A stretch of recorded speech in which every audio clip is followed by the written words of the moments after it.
Bible मुकद्दस में आस्तर मलका की किताब में खुदावंद के जिंदा पाक कलाम में लिखा है कि एक्सपीरियंस बादशाह और आस्तर मलका 127 सूबों पर हुक्मरान थे और एक्सपीरियंस बादशाह ने हमान को सरफराज किया और उसका रुतबा और कुर्सी सब उमरा से ज्यादा बुलंद की और उसके लिए यह हुक्म किया कि हर कोई हमान के आगे झुके और उसे झुककर उसकी ताजीम करे, लेकिन मर्द की जो ना उसकी ताजीम करता ना उसके आगे झुकता था।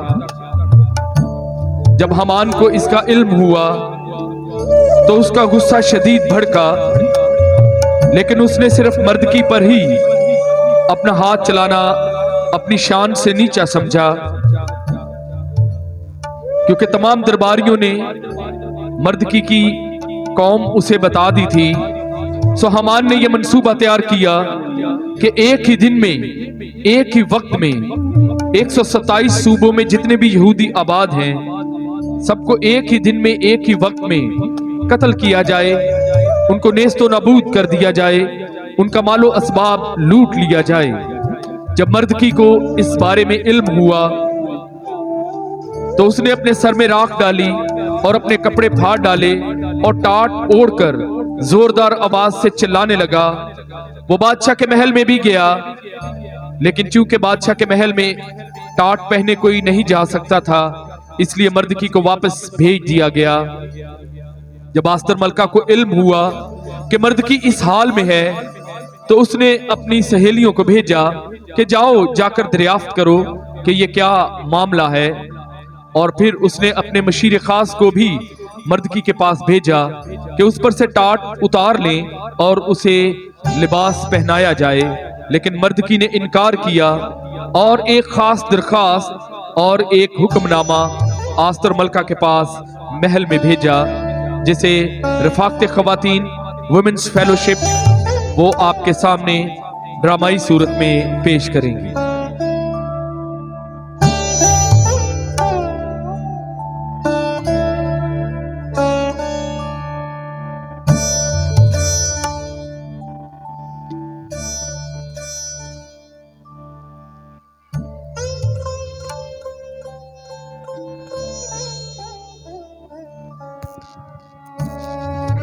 मलका आलिया, जान के मान पाऊँ तो कुछ अर्ज करूं? इजाजत है। मलका आलिया, मैं आपके लिए एक बहुत बुरी खबर लेकर आई हूँ। क्या खबर है? मलका आलिया, आपके चचा शहर के फाटक पर बैठे हैं और उन्होंने अपने कपड़े चाक कर लिए हैं और टाट ओढ़ रखा है और सर में खाक डाल रखी है। क्या मर्दकी ने ये सब किया है? पर क्यों? मैं इस बारे में कुछ नहीं जानती। मर्दकी ने ऐसा क्यों किया? आप क्यों परेशान हैं? मैं अपने चाचा मर्दकी के लिए परेशान हूँ। सहेलियों, जाओ जाके पोशाक लेकर आओ।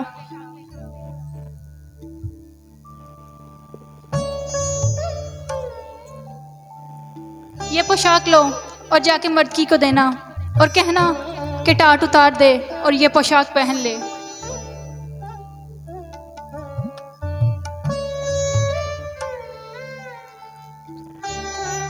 हताक को बुलाया जाए।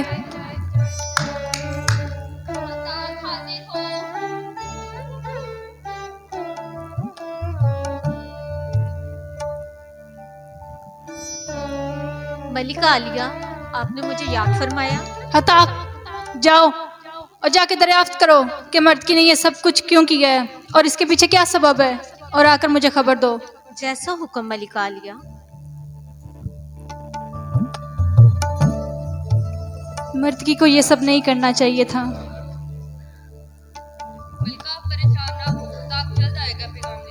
कैसे परेशान ना हूँ? मर्दकी मेरा चचा है और मैं उसके लिए बहुत परेशान हूँ।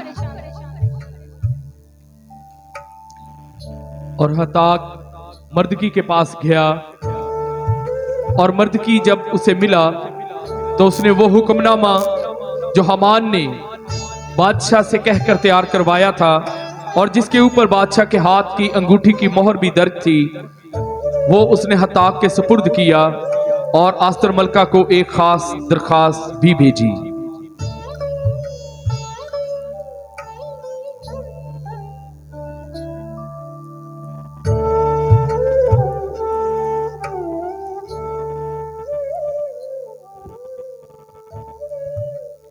हताक मलका आलिया के हुजूर हाजिर होने की इजाज़त चाहता है। इजाजत है, जल्दी बुलाओ उसे।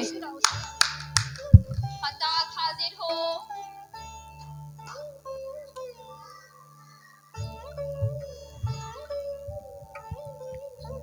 मलिका आलिया, आपके चचा मर्दगी ने पोशाक लेने से इनकार कर दिया। क्या? और साथ में एक निसफनामा। कैसा निस्बनामा? क्या लिखा है इसमें? क्या हमान ने मेरी पूरी कौम को कत्ल करने का मंसूबा बना रखा है? नहीं, ये नहीं हो सकता। और साथ में आपके लिए एक पैगाम भेजा है। कैसा पैगाम?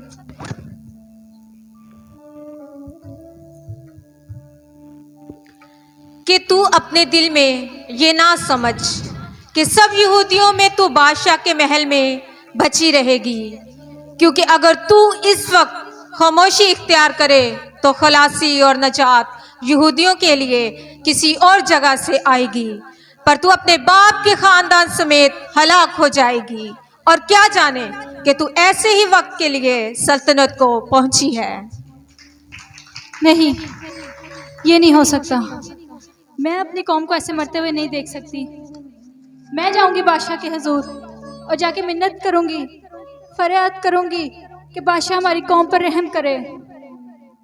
और हताक जाओ और अब की बारी जाके मर्दगी को यह हुक्म देना कि सोसन में जितने यहूदी मौजूद हैं उनको इकट्ठा करो और तुम सब मेरे लिए रोजा रखो और 3 दिन और रात ना कुछ खाओ ना पियो। मैं भी और मेरी ये सब सहेलियां इसी तरह से रोजा रखेंगी और मैं ऐसे ही बादशाह के हुजूर जाऊंगी जो कि आइन के खिलाफ है। और अगर मैं हलाक हुई तो हलाक हुई।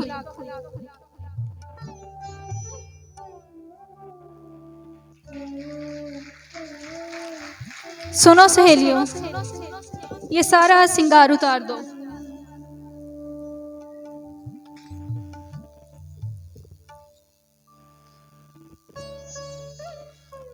और आओ हम सब मिलके खुदावंद के हुजूर 3 दिन का रोजा रखें ताकि खुदावंद आसमान पर से नजर करके हमारी कौम पर रहम फरमाए।